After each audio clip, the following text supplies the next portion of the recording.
And we are live. This is take 2 or 3 of my sit down with David Bui. I said it right this time? Yes, you did. Okay, there we go. There's going to be a lot of posts in this, so I hope you guys appreciate my piss poor editing. I'm going to jump through some of these questions a little quickly because David has offered up a lot of his time ready to explain his background in Yu-Gi-Oh! And he is not only a experienced judge, but a vet in the scene. He's going to tell us about his upbringing with the game and some of the people he's been involved with and some of the sites that he's been involved with. And please ignore any of the choppiness that you may see, but thank you guys for putting up with this. David, once again, could you tell us a bit about who you are, what you do, and your podcast, Gate Expectations? Sure, no problem. So my name is David Tuan Bui, and I've been playing this game since roughly 2003, 2004.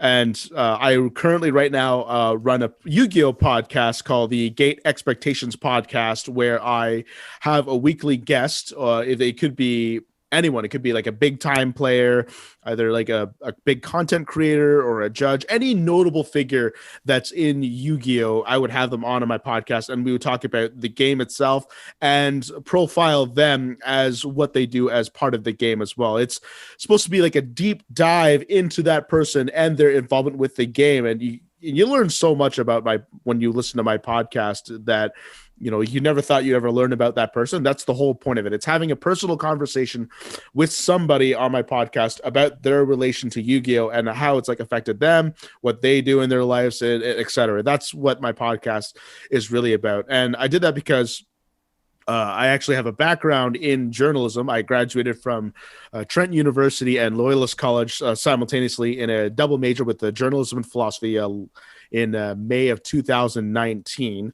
So I thought, what better way to show off my broadcasting skills and my weak video editing and weak graphic design skills by doing a podcast, because there's also a very little market for podcasts right now. There's not a lot out there. So I thought, this is the perfect opportunity for me to capitalize on it. I'm trained in doing this, so let's go out and do it, especially when there's not a whole lot that's out there. I'm like, this is the perfect opportunity to do this. And I started my podcast roughly about half a year ago. So 6 months ago, roughly around the June, July timeframe, where I had this idea in my back pocket. After I graduated May 2019, I thought, I could do a podcast, but I never got around to doing it. I never did the research for it. And then one day when I was just sitting in my sunroom with my girlfriend, I thought, you know what, let's do it. And then I committed to it. I even paid my own girlfriend to draw my logo. I paid her. I paid one of my other friends to help me with some graphic design. I paid another one of my friends to get the music rights for him to use for my YouTube channel. So I put money into it, so that way it forced me to say, all right, since you put money into it, you have to actually try at it now. There's no going back at this point, or unless you want to be down $300-400 in the hole for nothing. Yeah. So that's where I'm at this point in time. And what I really like about your podcast is that you put a lot of love and attention into it, and clearly you can tell you're someone who's been involved in the game for so long. One of my favorite episodes was episode 14 with Farfa, and also your episode with Dale Belito, who is the older of the Belito brothers, which they're legendary in the Yu-Gi-Oh! Community for Toronto and globally, actually. Yeah. That podcast in particular, I wasn't able to finish because it made me very emotional. It reminded me of a lot of the old times about Yu-Gi-Oh! And but the great thing about it is that it also made me realize that I have friends that I met through Yu-Gi-Oh! That I am still friends with today. I know their family, we go on vacation with each other, and we have so many great experiences. If it wasn't for the game, then I don't know where I would be in life, and I think a lot of other people who play Yu-Gi-Oh can say the same. That's honestly one of the best things about this game. It's not about the game, ironically enough. It's about the people that you meet in this game. Like I've made so many friends from playing Yu-Gi-Oh. It's been unreal. Like my best friend, for example, I met through Yu-Gi-Oh. He doesn't play anymore, but we still talk on like a regular basis.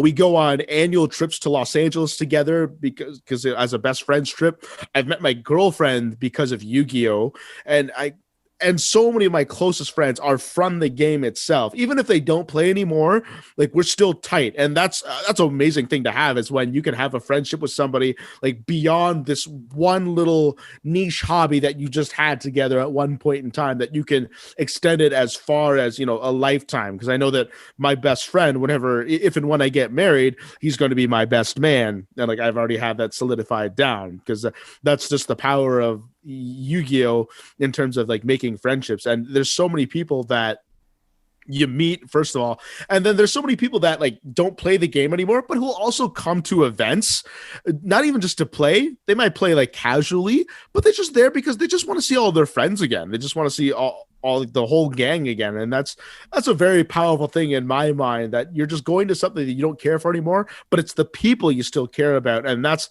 one of the great things about this game. Like my life would have been for the worse if I hadn't have chose Yu-Gi-Oh in my mind. And I'm very glad that I've stuck with it since I started the game back in around like 2003, 2004 up until now. And I'm still going very strong into this game as we speak. Yeah, guys, keep Yu-Gi-Oh close to your heart, always. Do you think you could tell us a little bit about how you got into Yu-Gi-Oh in the beginning and how you progressed with it in the earlier days?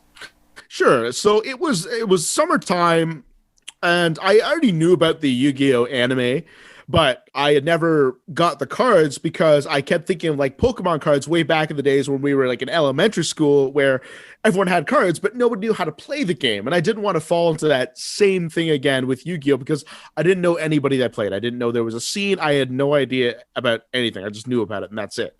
So when I made some new friends in high school, I found out that they played Yu-Gi-Oh, but they never broadcasted it out when we were actually in high school. I actually had to go to a friend's house and saw they had Yu-Gi-Oh cards there. I'm like, you have Yu-Gi-Oh cards? It's like, yeah, because for some people it was taboo to play the game because it was kind of seen as like nerdy or dorky, or it was uncool for back in those days. In some cases, not all the time, but that's the way it was way back when, like the mid 2000s.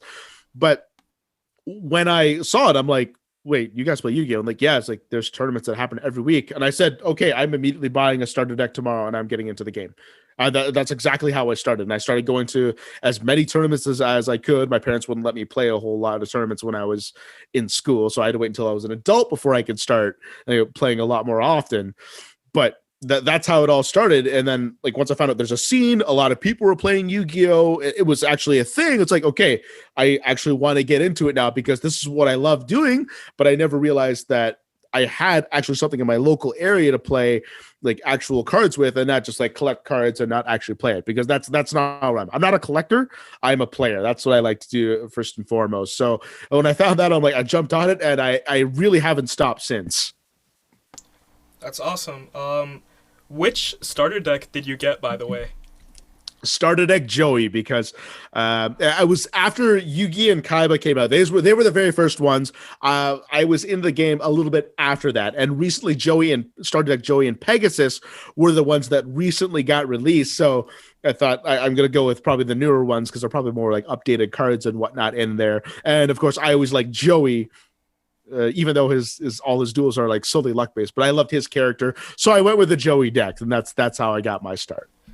Joey always bothered me as a character because, like, anytime someone would like top deck Jinzo or Smashing Ground or something, and they'd be like, "Oh yeah, I have that Joey luck," and I'm like, "Okay, whatever." And then you watch a show and like he wins with like tumbling dice or scapegoat, and I'm like, how? Like, what is this Joey vibe? But I don't know. I'm more into his character rather than this dueling cards.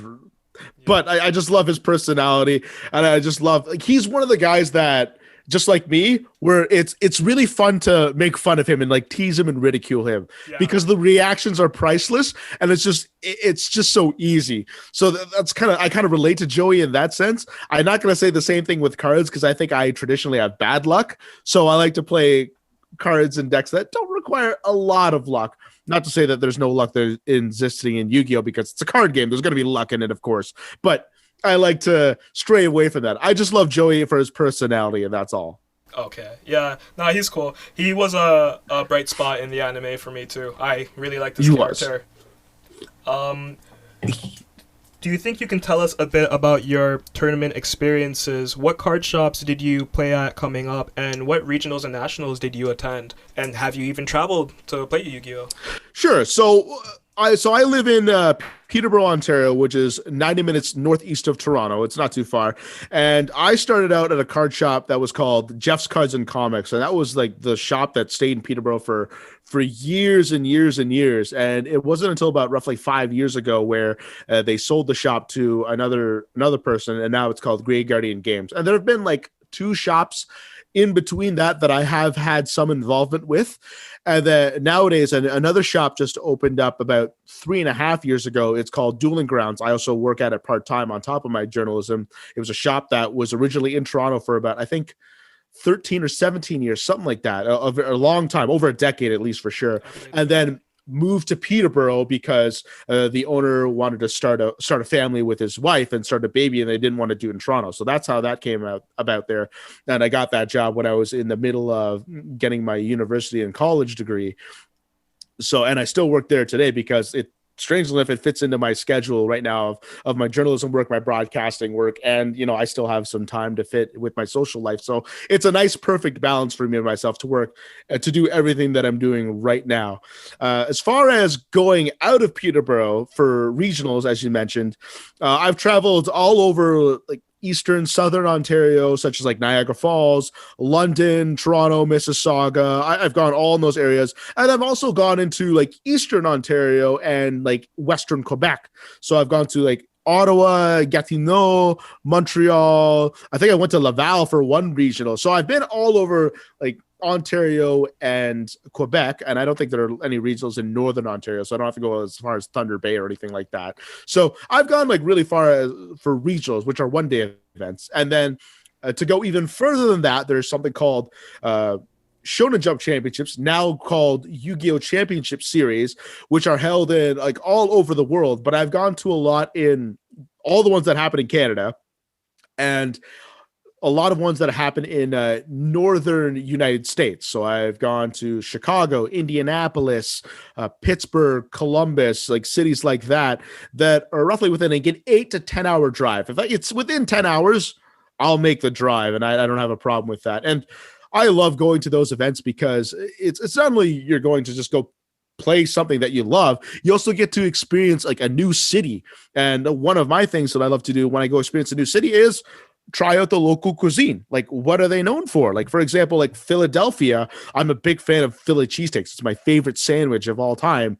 And when I went there to Philly for, I think like the first 3 times I've been there, I've eaten at 3-4 different places that had cheesesteaks. I practically ate nothing else that day because that's what Philly's known for. And I feel like it's a crime to not experience the city in some way, shape, or form, whether you like sightseeing or you like museums, art, what food, or a big foodie like I am, that do something. Because I feel like it's a waste to go to a city just to strictly play your hobby and not do anything else. I feel like you've got to do something else on top of that to really get the full potential out of every trip you go to. Like every time I go to Toronto, even though I've been there hundreds and hundreds of times, I like to go eat at a restaurant that doesn't exist in my hometown. Like there's no Korean barbecue here in my hometown. So that's something I like to do. There's next to no ramen here. There's like one ramen place.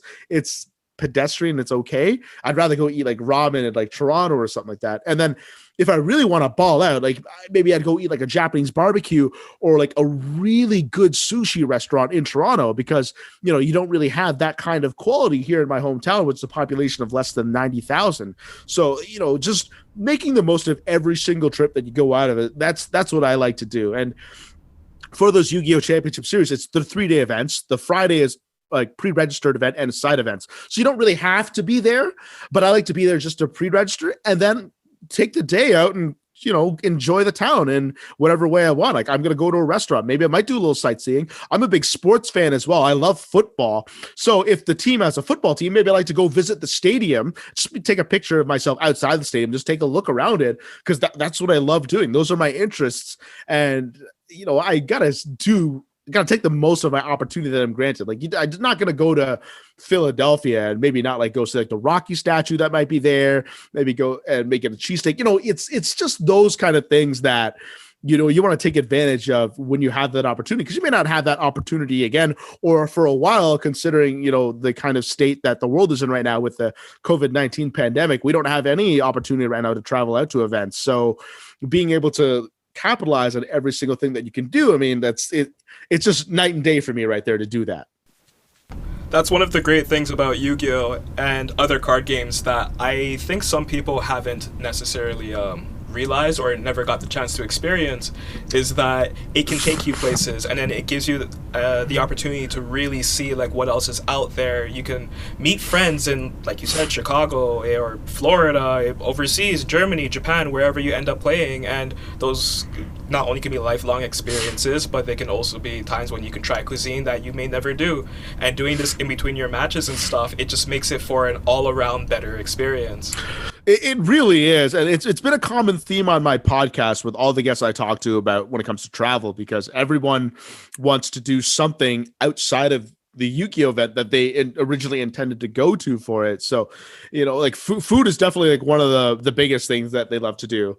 And of course you get sports fans that would catch maybe like a sporting event that's there. Like for example, there was one national championship that happened in Pittsburgh, and the Pirates were playing on the Friday, the baseball team, the Pittsburgh Pirates. So a lot of people I knew would actually go to that Pirates game and watch it because, you know, you're in Pittsburgh, you know what, why not see a sporting event? I'm like, I'm not a Pittsburgh Steelers fan. I love football, but if I was there on a Sunday and I had nothing better to do, then I would go see the Steelers game and I would watch a football game when I was there, even though I don't have an interest in like either the teams per se, but I love football and it's part of the experience of why you're there. It's not something I'm going to be able to get here in my hometown as witness an NFL game, because my city doesn't have one, first of all, and it's way too small for it. And there's no American football in Canada, for example. So that's definitely something I'm going to capitalize on for sure, as an example, as just taking the most of like every single traveling trip you have. It's definitely been a common theme for everybody I've spoken to. Do you play any online Yu-Gi-Oh at all? I don't really play a whole lot. Like there's definitely programs out there such as Dueling Book and Yu-Gi-Oh Pro, but I barely play a lot of online Yu-Gi-Oh. You know, Konami, with this whole pandemic right now, they released a way called remote duels where you can play with people with your actual cards and using a webcam or like Zoom or Discord or whatever program you want to use to duel with each other with. And I'll do maybe a little bit of that. I'll play like a couple like low end tournaments, or I'll play with just like my local friends. But as far as online goes, not really, because I like a little bit of like personal touch to when I play like Yu-Gi-Oh. Like I love playing in front of another person because, you know, psychological aspect of the game is very huge in my mind, and playing online kind of takes a lot of it away. Not to mention that I have to read a lot of my opponent's cards. It's really hard to read your opponent's cards if you can't physically touch them and look through them, just so you can get a better understanding of the game when you're playing against them. So I don't play a whole lot. Not to say I don't ever play, but it's not a ton. Like I definitely play lower than the average duelist that would play online right now. Cool.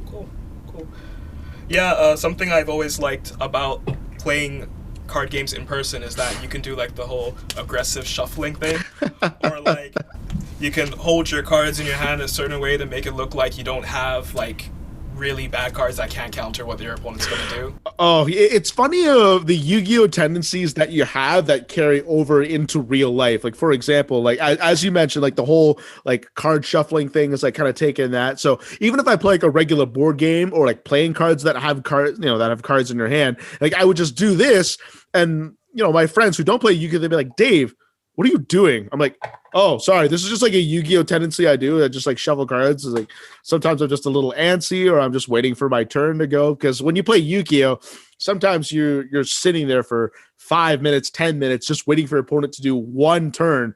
And some board games, are designed to not have that long turns, but some people take a lot more time than they need to, and you get a little impatient. And you do that little shuffling. And another thing too is when that a tendency that I carry over is when like I'm thinking of calculating the move when I'm playing Yu-Gi-Oh, I might put like waddle my finger here and there and just think, okay, I can do this, I can do that, and make that play, and this is how I'm going to go for game. And I think that way too when I play like any other game, like a board game, a video game, like when I'm playing on my phone or whatnot. When I'm calculating something in my mind, or even if I'm just doing mental math, I have to go like this, and I kind of carry that into my real life tendencies, and it's just kind of stuck with me ever since. And it's hard fighting it because it's muscle memory. It's just something you do naturally at this point. It's automatic, and it's really hard to kind of deprogram yourself out of it though. So it's funny the kind of monikers you kind of get from playing Yu-Gi-Oh and bring it into real life, and it just looks weird in front of a typical audience that doesn't play Yu-Gi-Oh or doesn't know anything about it. It is what it is, We pick up our habits, we hold on to them. It really is. I'm sure that other people have their other habits that they carry it into other things as well. It's probably not just Yu-Gi-Oh. You mentioned something that I want to come back to about how there are times when your opponent is taking up too much time for their turn, or the games can go on for a while. Can you touch on a bit about the mental and physical endurance involved for Yu-Gi-Oh? Oh, absolutely. And Yu-Gi-Oh is a very mentally taxing game, especially when you play for large events, because these events can go on for at least 8 to 10 hours a day, and you're waking up like dead early in the morning. Like I'm not an early bird by any stretch. Like if there's not a double digit on the clock, I don't want to wake up. I don't want to wake up with a single digit. But Yu-Gi-Oh makes me wake up around 6:30 in the morning if I want to play a large event, and that's the only exception where I will do it for. And then it takes about like roughly like an hour and a half drive if I want to go to Toronto to play a large event. And those things go on again for 8-10 hours. So I would have breakfast on the way there, and then maybe if I don't have lunch, you're not eating food for about 8 to 10 hours. And when you're doing that, like mentally exercising your brain, making all these complex plays, these reads when you're playing this, because again, Yu-Gi-Oh is a very complex game. And when you do that all in conjunction with the amount of time that you haven't eaten food, it can get mentally taxing for you, regardless if you do well or not. And it gets really difficult at that point. So you get a lot of adrenaline that pumps through you throughout the day, that to kind of muscle yourself through and just push through. And that's one thing I like, because I always like putting myself in tough situations, to build myself character, to build myself experience, so that like when the going gets tough, that I'm kind of impervious to it, or I at least have a resistance to it, like, so I don't panic under pressure. It's like that proverb, the cornered rat becomes more dangerous, that the cornered rat becomes more dangerous than the cat. And that's kind of my thing. If you obligate me, if you do something to pressure me or push me to have to do something, then I'll do it, because I'm a horrible procrastinator. So if I don't have the obligation to do it, I probably won't. But when you pressure me to do so, then that's when I'll start probably being at my best at that point. You and me both. I feel you. So, could you tell me a bit about your Yu-Gi-Oh experiences outside of playing? I believe that you are not only a moderator on the Pojo forums, which was one of the premier card game sites on the web for a long period of time, but you've also judged events, right? Yeah, absolutely. So I'll start with Pojo, just to give a quick summary of that, because it kind of divulges into the judging that I did. So I was a moderator on Pojo.com, which was arguably like the biggest Yu-Gi-Oh forum that existed back in the day. This is way before Facebook was invented. And it's funny enough, it originally started out as a Pokemon website, and then Yu-Gi-Oh just kind of took it over as like a message board or forum. So it became very popular then. And again, as you said, one of the biggest ones that was out there, and I was a moderator for it. So I'd be there. My job would be to, like take down like the inappropriate posts or spam, and, post threads that were like announcements or whatnot, just kind of help like move the forum along in a sense, and like maybe settle like trade disputes that were happening. Cause you could also trade cards online, and some people would scam, some people would have problems. I'd be a part of that. It's just for example. And a lot of the forum that I would spend in Pojo would be what we call the Q&A forum, which is also known as like a ruling forum, because Yu-Gi-Oh is a very complex game and there are so many different cards that interact with each other. So when you get to like certain scenarios, some people don't understand like what actually happens because there are cards that can contradict each other and could contradict the rules. So that's what the ruling forum is for, to kind of explain what would happen in this case. So because I was so immersed in that ruling forum of Pojo, it kind of gave me the inspiration to decide, maybe I should start judging a little bit, because, judges can be like hit and miss. They can kind of come and go. Like there's always going to be a demand for judges in Yu-Gi-Oh! So I started judging around 2006, roughly 2 or 3 years after I started playing, because that's when I felt that I got more competent in the game. I wasn't like that newbie anymore, or that like I actually understood the game to a very competent level now, where I could actually like compete with the big boys, that kind of level to say. And as I started judging, I would get like more immersed in the rules and got better with the game. And it's also a very mentally taxing position to be in. And it's wholly underappreciated in my mind, because of the pressure that you're under, not from just being a judge and from like your superiors and whatnot, but also from the players as well, because it's like referees in sports. You expect the judges and referees to make the perfect and correct call every single time. But the time that you don't make one is where you get highly criticized. You could be canceled out. Like there's so many negative repercussions that you can get from just making a wrong call as a judge. And again, like even those wrong calls can of course affect like the integrity of the game, which is what we don't want. And sometimes it's actually happened. Like I've done it before as a judge, and I've also as a player have had judges give me bad rulings that have compromised and the integrity of the game as well. It happens. It sucks. Unfortunately, human error is a part of the game as well. It's like an umpire in baseball. They're not going to call every strike correctly. They're not going to call every ball correctly when a pitch is thrown. That's normal, but that's part of the game. And sometimes you might have to account for it. It sucks. If it happens, it happens. It sucks, but that's, unfortunately, it's part of the game that it's very difficult to fix, and it's something that like everyone's gonna have to live with. So judges, in my mind, are very underappreciated, and it's a lot of hard work on their end. It's tough though, but on the other end, they got to try to do their best to keep some accountability in the game as well. And then not to mention, like at least like owe up to the mistakes as well. Cause that's been a problem, a very common problem that the players kind of believe that the judges do, is that they're not accountable for their when they make mistakes, which is really huge on my part. Is like, no, like accountability is huge. And I had a discussion with one of my podcast guests a while ago concerning this, that, judges need to take accountability, but also as well, like players can't be like too critical of judges, because again, like they're only human as well. And it's hard to come across like really good judges as well. Like there are a lot of judges that are like, they're okay, that they can be good at some aspects, but maybe not in all aspects. And, again, we have to take it all in with a grain of salt, because no, not everybody's perfect. We all need to remember that. I do appreciate the judges, because you have to really love the game to watch other people play the game and then focus on what both sides are doing. And yeah, it can be a thankless job, right? It absolutely is. And, after every regional or every event that I play, and I know like a lot of judges that are on staff that are out there, like I go at the end of the day, I'm like, I shake their hand. It's like, thank you for judging, because it is a thankless job, because I've been on both sides of the ball. I've been a judge. I know how stressful it is. I've been a player. I know how stressful it is on that end. So like, I know how it is for both ways. And it's like, thanking the refs in a game.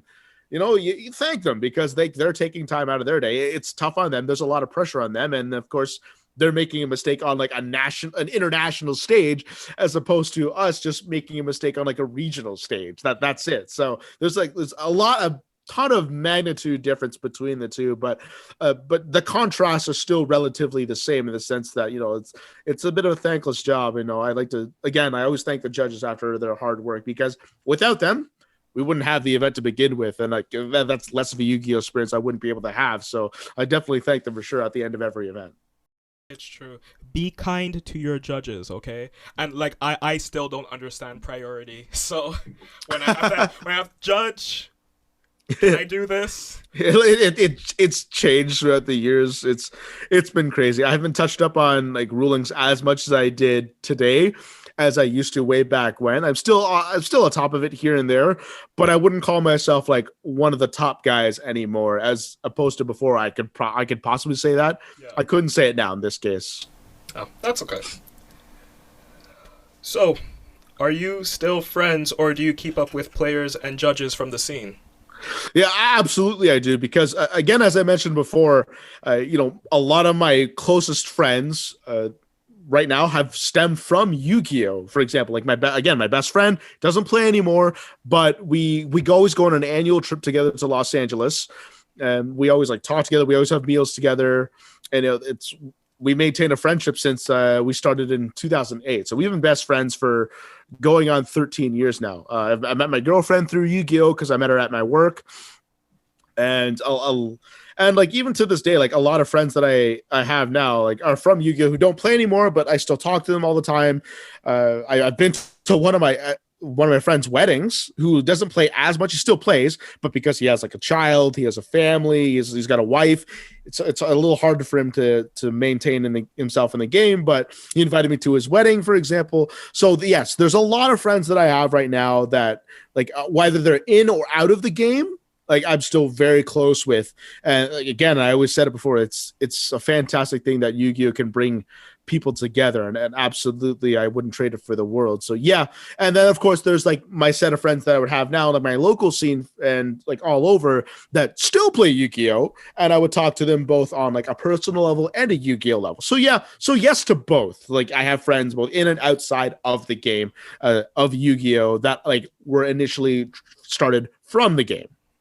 Yeah, it's hard to banish people to the shadow realm when you have to worry about Junior crying at home. But at least the family and friendship ties are still there, right? That's good. Absolutely it is. And again, I said that my best friend is probably going to be my best man if and when I get married. So that, this is just to show you how close I am with that guy. And like he lives in a different city than me too, so we don't get to see each other every day, but we know that the best friendship is there, and I love it, and I'm glad I met him through that way. And again, I wouldn't have met him through weren't for Yu-Gi-Oh, and I couldn't picture my life any other way after that. Yeah. So let's divert from Yu-Gi-Oh for a little bit. I want to know about your interest and participation with wrestling. Well, I didn't expect this was going to be asked, but sure. So I started professional wrestling roughly about in 2010.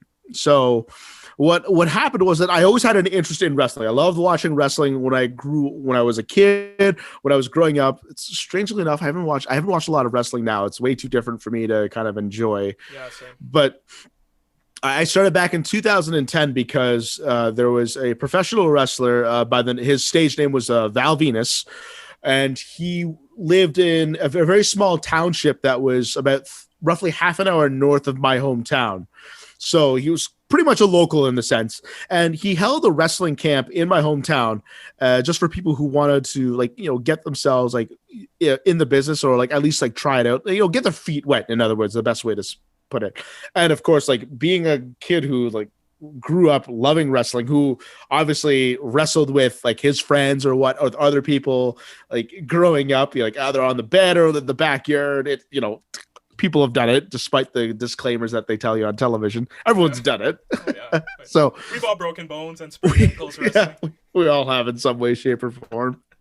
So I thought, okay, this is real. It's legit. Like this is part of my dream. This is one of my childhood dreams, that I can go like do it for real. So I went to the camp, and they liked what they saw from me, and they thought, there's something for me out there. Maybe I might not be like the top star. I might not make it to the big times, but there's something for me there. And that's what it was. So ever since I did that camp, and then and then Val Venus, his real name is Sean Morley. And then his brother was also wrestling on, like, for people who don't understand, it's like the minor circuits, just like not the big times. And he would just wrestle for like independent shows here and there. And he would take me along with him. And then I would get like more immersed, and like you always have to pay your dues. You have to, help go in there, you help set up with the ring, like do like the butler jobs basically for everybody before you start, like you get your start. It's like learn your place. That's what I was doing.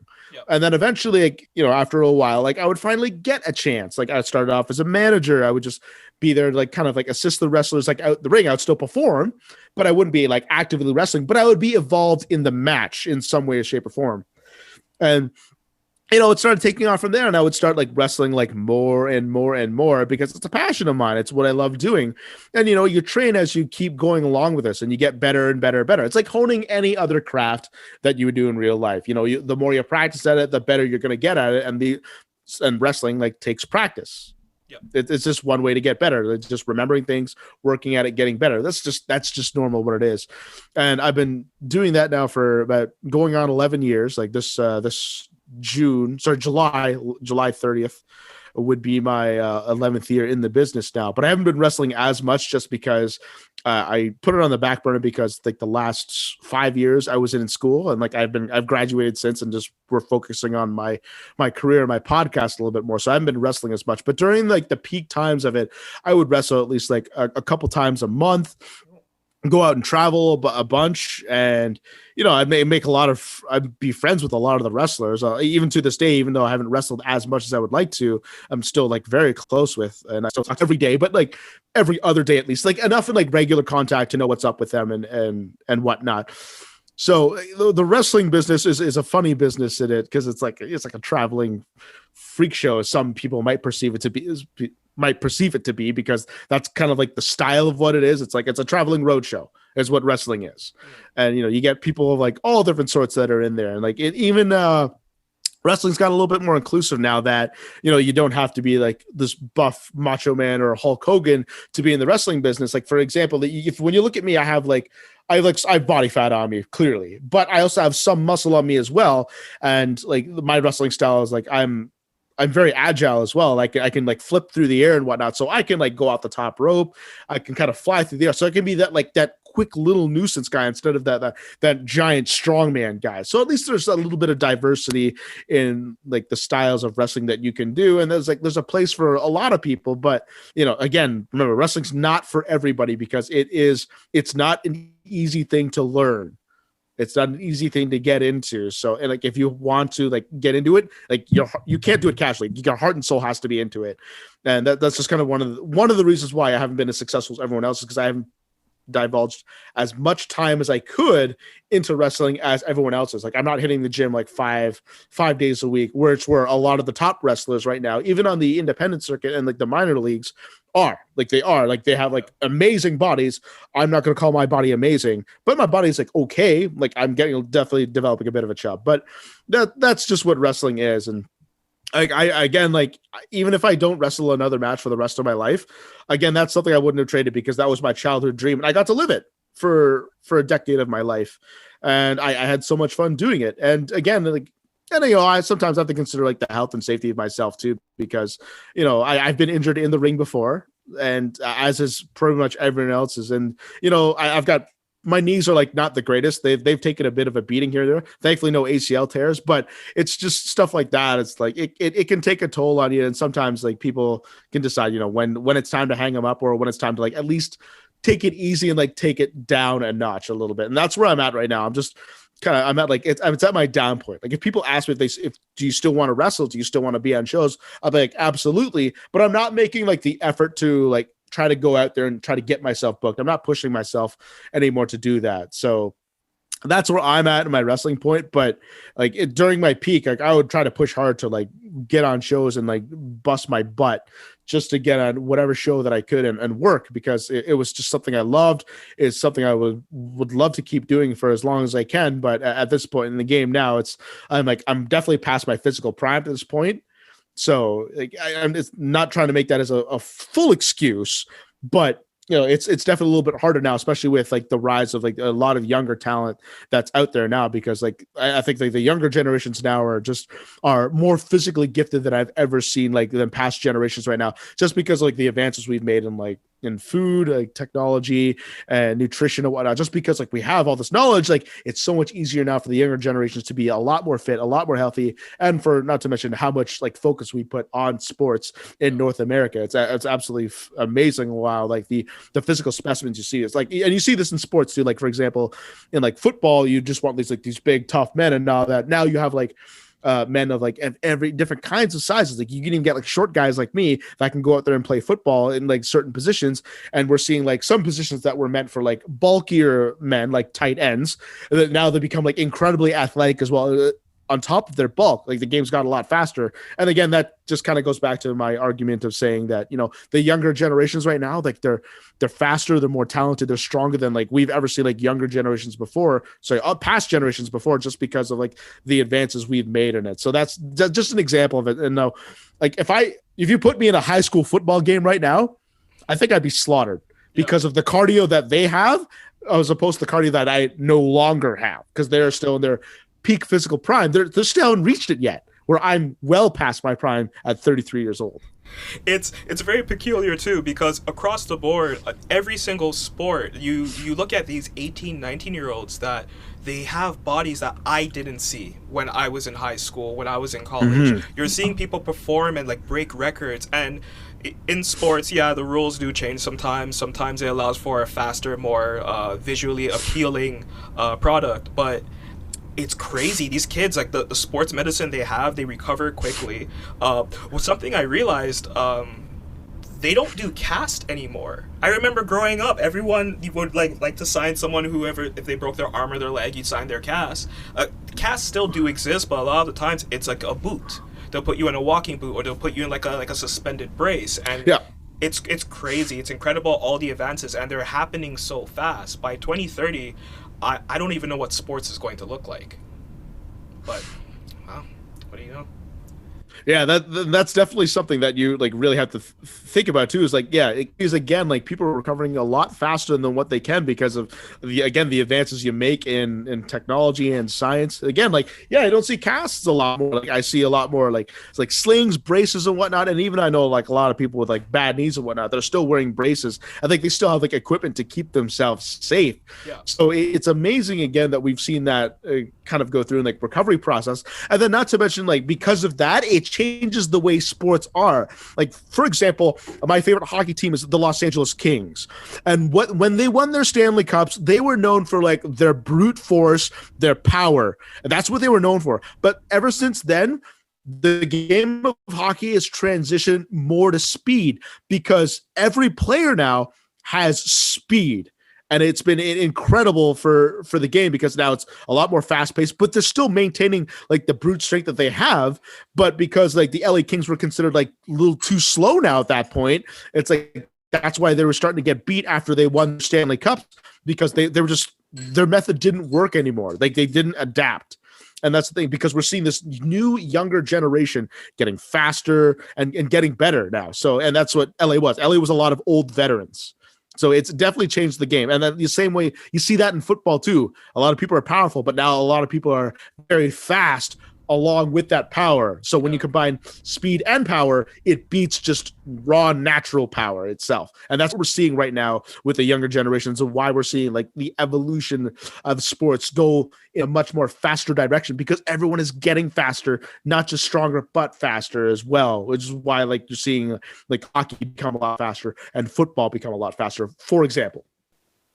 Do you think that's good for sports overall? Like, I play basketball, and I remember coming up, the big man was such a pivotal part of a team. Now it's like you need someone who's quick, who can handle the ball, who can shoot. In every sport, it's like that. If you don't have a wide versatile set, you're not going to make a roster, or you're not going to get a lot of play time. So now focusing on maybe 3 or 4 aspects that capitalize on what your physical tools are isn't as important as having that sports IQ and being able to react and adapt to whatever you see. And a lot of it is based off of speed. Mm-hmm. I don't know. I like mm-hmm. it.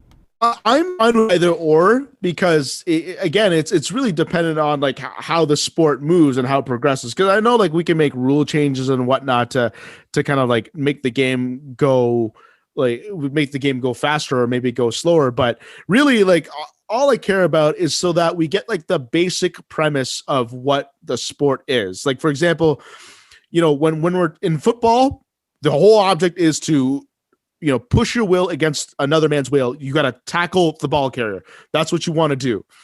And can you tackle with speed? Sure. But can you also tackle with power? Absolutely. You can't legislate football out of football. You can't do that. The basic premise is to tackle the ball carrier and prevent from gaining as much yards as possible. That's the barest of football. And you can still do that with power. So I believe there's absolutely a place for people maintaining like the old school regimen to thrive in a new format, but maybe just like maybe modify it up a little bit so that way like you can keep the old school regimen that's still intact, but also adapt like the changes that are being made as well. So maybe if you get these bigger guys, maybe you want to put them in like a different position so that way they'll thrive more in that position. Because a lot of like the bigger, slower guys, like on the defensive line, we'll say in football, they're much more suited for like a nose tackle or a defensive tackle position, as opposed to putting your faster guys out on like a defensive end position. So that's just kind of the logic right there. And then like for hockey, like, what's the basic premise? To put the puck into the net.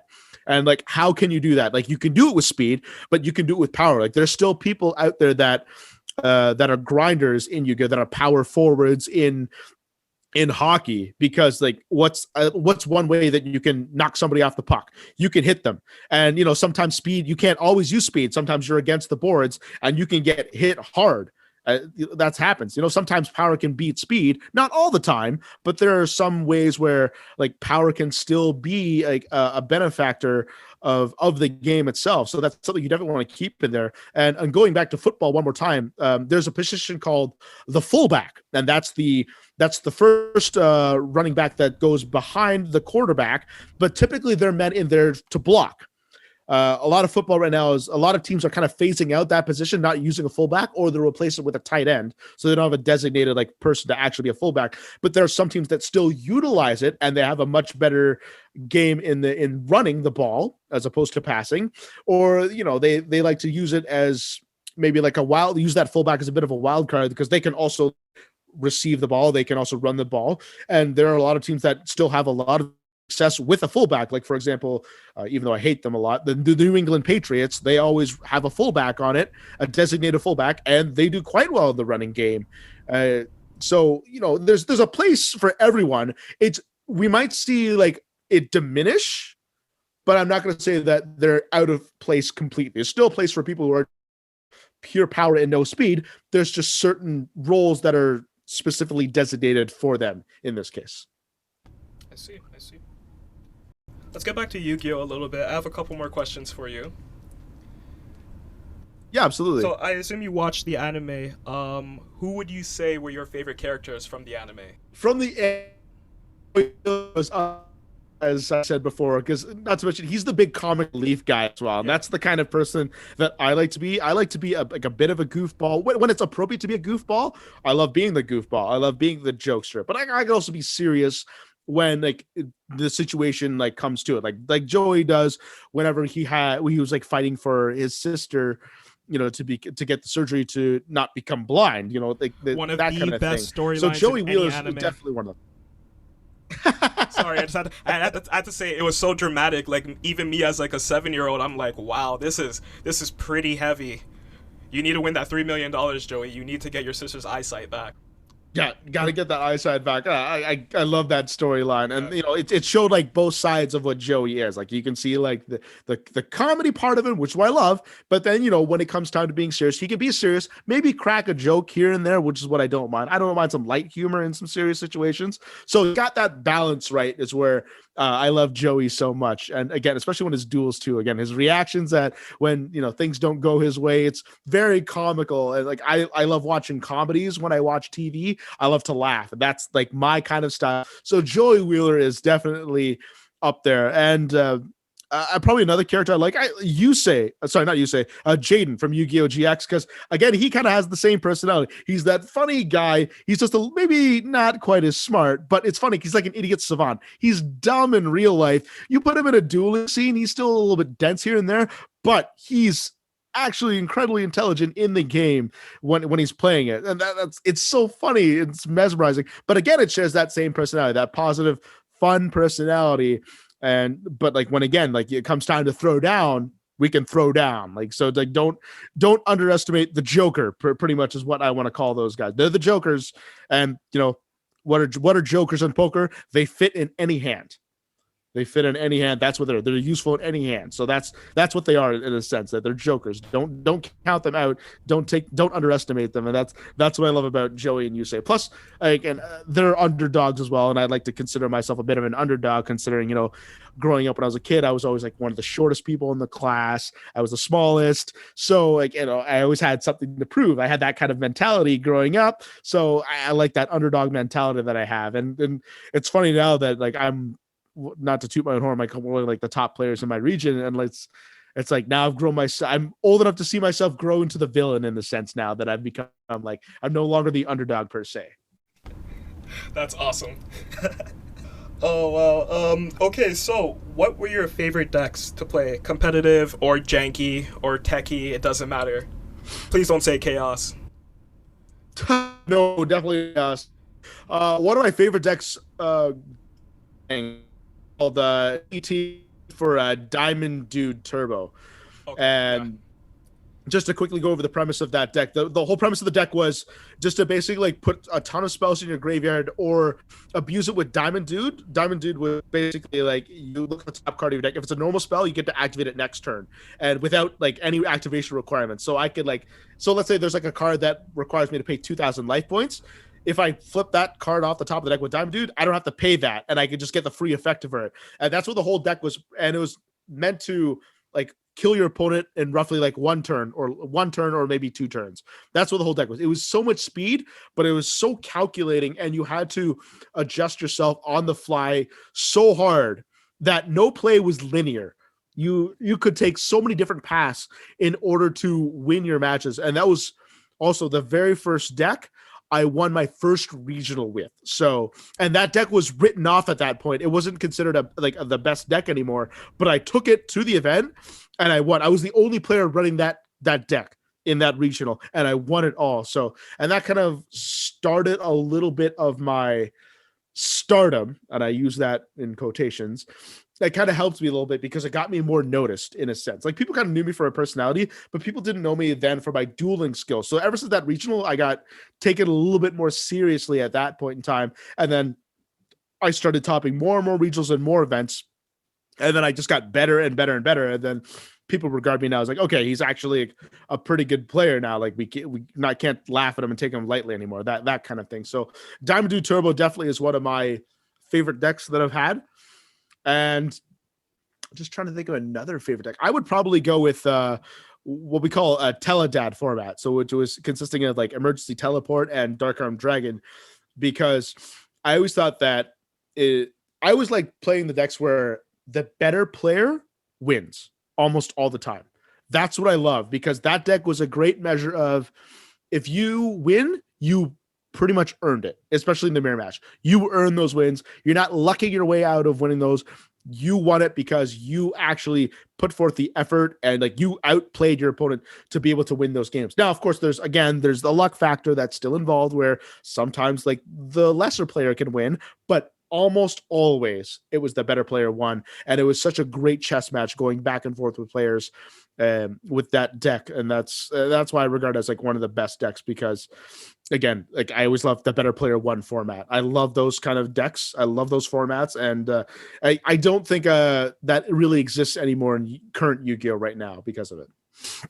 Yeah, you know what's funny? That was a good era of Yu-Gi-Oh for me. I stopped playing around Yadalock Chaos because it was annoying, and then I got back when E-Heroes were in, and so it wasn't like that far off of a break. But like E-Heroes, D-Heroes, and then when Synchros came around, like I enjoyed a lot of those eras. But then when you had Dark Arm Dragon and you had a lot of like top eights that would have like 5 or 6 of the same cookie cutter deck, it Mhm. really did come down to skill because you were going to encounter the mirror, but it was like how do you outplay your opponent when they're playing the exact same thing as you? What Mhm. tech are they running that maybe will throw you off a little bit? It was very interesting, and I think that was, at least in my opinion, I don't know what others would say. I think that was the high point for Mhm. competitive Yu-Gi-Oh, Mhm. because it was just interesting. Like you really had to know the game. You couldn't have just said like, okay, like what's popular, let's run with it, because you could be throwing cards into your graveyard that you don't know if you're actually going to need or how to utilize them. Yeah. So what I love about playing the mirror match is that when both players are playing the same decks, there are no surprises as far as what cards are going to be played slash not be played. So you can't resort to like that part of the surprise element. So what you have to do is you have to rely on like your fundamentals, your dueling skill, and a bit of psychology to be able to like to beat your opponent. So now like your bluffing has to come into play.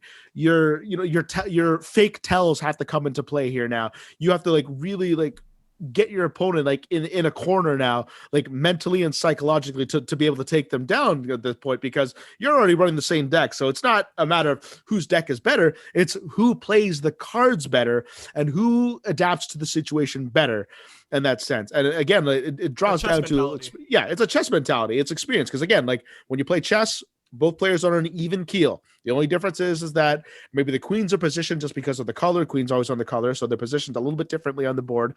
And then who goes first? But relatively, it's an equal game throughout. And that's kind of with Yu-Gi-Oh. You got to rely on your skill at this point in time to be able to play the game, rather than just lucking out on like a benefactor of like running something that your opponent doesn't know of, like capitalizing on like ignorance, quote unquote. So Yeah. that's what it is, and I love that. And like winning a mirror match is pretty satisfying, knowing that like you really had to outplay your opponent to be able to win it, rather than just relying on like a trick or anything like that. You used your pure skill to really win a game, as opposed to like just kind of lucking yourself out. Because I don't get a lot of satisfaction winning by luck. Like I'll take it, but I don't get as much satisfaction of when I win like a long, hard fought game that I use like all of my skill to win, and like Yeah. I crafted it perfectly to be able to win. That's what I love. Okay, I have one more question for you, and I hope it's not that much of a downer. What were the most obvious changes that you've seen in Yu-Gi-Oh in your 16 years, and how do you think the card game will change in a post-COVID world? Okay, so to address how the game has changed, the game has gotten a lot more accessible, a lot more, a lot more communistic is the best way to put it. Because way back when Upper Deck was running Yu-Gi-Oh, they always rewarded the better players. It was always the better you did in a tournament, the more prizes you got, in a sense. And now Yu-Gi-Oh has started to come more into like a more like even keel kind of prize thing, where it's unless you become the top cut, everybody gets the same prize. So it's I understand what they're trying to do. They're trying to encourage players to like newer players to come into the game, because they don't want it to be like the rich getting richer mentality. Like they didn't want that, because like if that happens, then you're going to discourage a lot of like the younger players and the newer players to want to play, because it's like, oh, this guy's always winning, then why do I want to start? Yeah, Where and I've like seen so if many they, card games die like that. yeah, and then they did that, which I understand doing that, because it's also a business standpoint. Like the more people that play the game, the more people that buy the product, the more people that like, the more money that goes into the company, because you're a business. Because that's what it is. I understand that. Even though I do like the better you do, the more you get incentive. I'm not a participation trophy guy. I've never been a fan of that, but I understand what they're trying to do, because it's a business. I understand. So, but by doing that, they also made the game a lot easier to play. And by that is that it took me 2 years of Yu-Gi-Oh to finally become like competent, not professional, competent. And nowadays, it can take less than a year for somebody to not just be competent in Yu-Gi-Oh, but excel at the game, because they've made the skill gap like a lot lower. So it's a lot easier for me to cause an upset over a better player, in a sense. Now it's like poker in a sense. Like while there's still like a wide array of luck in the game, you'll still see the most like the best poker players consistently make tops. it's like that in Yu-Gi-Oh as well. Even though like the luck is widening up, and it's also made it, the skill gap is shortening, you still see some of the best players that are still up there still win and coming on top. It's just that it's a lot easier now for a newer player to beat an experienced player, as opposed to before, where like you would barely give like the newer player even a chance. And nowadays, like the newer players have a lot better chance of beating experienced players as was before, because they made the game a lot easier for people to come in. Because like nowadays, it's not like games can be done in like 1 to 4 turns easily, whereas opposed to Yu-Gi-Oh could be done like 10, 20 turns in the old days. So because of that, there's just a lot of easy memorization that is involved with Yu-Gi-Oh, because like it's just like memorize a combo, and then you can win. If your opponent can't stop your combo, then you're likely winning. And there's not a lot of learning involved with that. It's just it's going all in on every hand, and basically your opponent is just folding on every hand until they have a really good hand, and then call you all in, and then take you for all you're worth. It's kind of like that in a sense, is where like the lesser experienced players are doing that. They're just going all in every time now, which where like we would stigmatize that kind of play in old Yu-Gi-Oh, because if you put all your cards out on the table like every time, the better player is always going to be able to pick it apart now. But because they made it harder now to pick your opponent apart like that, it's made it easier for the lesser players to beat the better players. So that's where I've seen Yu-Gi-Oh kind of take its turn, because I've been upset in this game a lot more now lately than I have been like 5, 10 years ago. Just to put that into perspective. But I still consistently win, but I'm getting upset a lot more. And then, as with to answer your COVID question, unless you wanted to chime in and say something before I go on. No, I'm just surprised to hear that you are upset more now than like back when Tsukiyomi was around, because like I think I started losing my hair around Tsukiyomi times. It was so stressful. When I say upset, I mean like being beat by an underdog, not like enraged upset, not the emotion upset. I mean upset by, as in like a lesser player beat Oh, okay, yeah, yeah, I see. Yu-Gi-Oh during this whole like evolution with COVID. What I think they're gonna do is that when things return to normal, when we get some sense of normalcy, that we'll still have the normal events that we always did beforehand. But I think they'll keep this online dueling like up, because they've already seen some kind of success with it. And then not to mention that there are players who have accessibility issues that may not be able to go out and like be able to like go out for an event for 8 to 10 hours and be able to like play an event. Like there are some people with physical disabilities that can't do it. There are some people with mental disabilities who can't do it. Like some people can't like stay out of their home for long periods of time, where like they have the safety and comfort of their own home, where I can like, all right, after a Yu-Gi-Oh event is done, after a round is over, I have a little bit of time to just walk to my fridge, which is 2 steps away right now from where I am, grab a snack, have a meal, and then I can be re-energized again for the next game. So I think they should keep remote duels for accessibility issues for people who like can't participate in those events, or maybe some people don't even have rides either. That's also a thing too. And then also for people who just prefer to play in this style. Some people like remote duels play than in real life duels, because maybe they have like social anxiety or something like that, and they're just not good handling with a person in front of them. But if they have a digital version of them, maybe they can like cope better with it, because they have an off button they can just kind of switch, or like a mute button if they need to tune out. So I think that they should keep it all like this, like both remote duels and real life duels, so that way you can kind of bring like the best of every world to come in a sense. I probably won't play a lot of the remote duels if they do it like that, but I think for like as a whole, for everybody else, because it's not just about me, that they should do that, so that way there's like another way for like people who don't play regionals or anything, because they have that some kind of mental or physical issue that can't allow them to be able to participate in that. Because I have so many people in my local say, why don't you go to regionals with us? Why don't you go to regionals? Like, I can't physically do it, or like mentally I can't do it, because of like I can't like be there that long with other people. It happens. Like we've all come up with some person who has some kind of like social anxiety, depression, or something like mental or physical, that they can't like attend these kind of long events or whatnot. So I think remote duels should remain, even if we get a sense of normalcy. And I think that's where Yu-Gi-Oh is going to go towards once we get a sense of normalcy back in the world.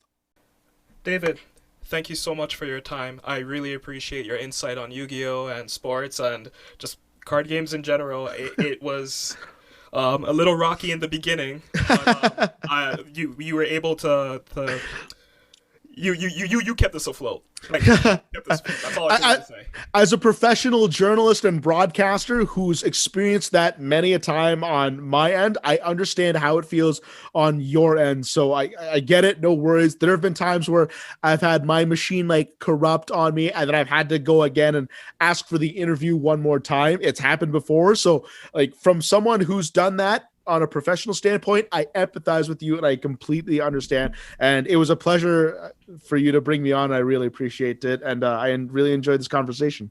Thank you, man, so much. Thank you so much. Do you have anything to plug before we go?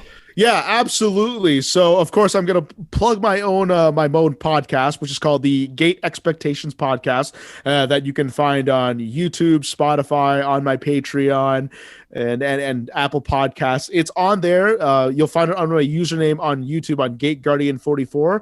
Otherwise, you can type Gate Expectations Podcast and you'll find it. You'll find a whole variety of big name guests that are on there, where we have 16 to 90 minute conversations just about the Yu-Gi-Oh game. So definitely that for sure. My girlfriend, who was the one who designed my logo. It's right here. This is the logo that she designed, nice. Which I paid her money to do. I actually paid her for it.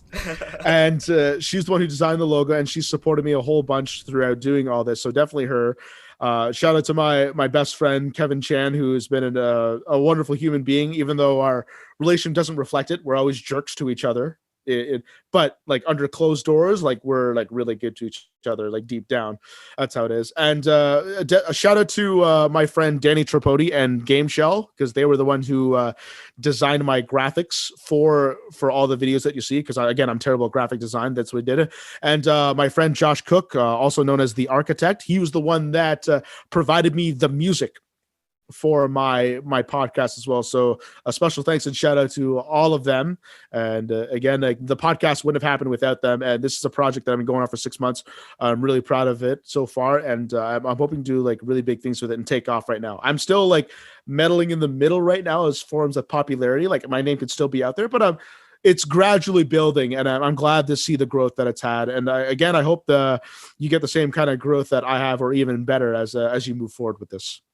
Wow, thank you. I really appreciate that, man. I will say quickly, I I've been your Facebook friend for quite a while now, and It's been so incredible to see you not just do wrestling, but Yu-Gi-Oh, and then starting this podcast. And there is no other podcast. I've listened to some other Yu-Gi-Oh podcasts, but there's none like yours. Like, you come at it with a very professional and very insightful perspective, and I think you're doing a lot for the community. And I feel that all your guests feel the same way, and people who tune into the podcast, they feel the same way about your work too. Yeah, I really appreciate that. Thank you for that. And that's what I want to do with my podcast, because I wanted to bring like a bit of like professionalism into Yu-Gi-Oh, because, you know, when you see all these broadcasts that are being done by like Yu-Gi-Oh players or whatnot, like they're not trained in broadcasting. They're kind of going like off the cusp, which is fine in a sense. So, but I wanted to bring like my actual background into it and bring some professionalism and like really bring Yu-Gi-Oh to come alive. And that's where I believe that, because of my professional training that I had, is that I can really do things that no other typical person can do, like when being a content creator, because they don't have that background. With my journalism background, I think that I can really make it insightful. I can make it professional. I can really dive deep into things that people never knew of because of my podcast. And that's exactly what I bring to the table. So I'm very glad that you said that and mentioned that with all the kudos that you give me, because that's exactly what I want to be doing with the podcast, is that everybody learns something new from the person and just the game itself too. And that's exactly what I want. So thank you again for that. No problem. All right, guys, this was Kero Riri Paddle. I will provide links to most of what we talked about. Thank you for your time, and have a great day.